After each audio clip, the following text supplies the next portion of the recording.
অনেক আগের একটা ভিডিও শেয়ার করছি, সেটা হচ্ছে ভাইরাল লোডেড চিপস।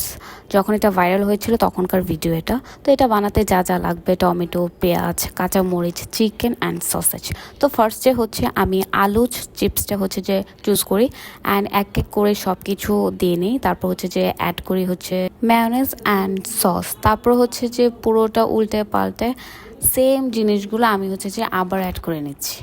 সব কিছু ভালোভাবে মিশিয়ে নিয়েছি। এবার হচ্ছে যে খাওয়ার পালা। এটা খেতে আসলেই অনেক বেশি মজা ছিল। তারপর আমি ট্রাই করেছি ডেটোস চিপসটা।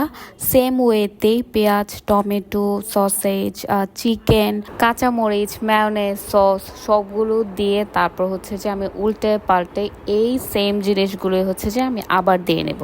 সব কিছু মেখে নিয়ে এবার এটাও খাওয়ার পালা। তবে আমাদের কাছে আলুর চিপসটা বেশি ভালো লেগেছে ডেটোসের থেকে। এই তো, এখানেই শেষ।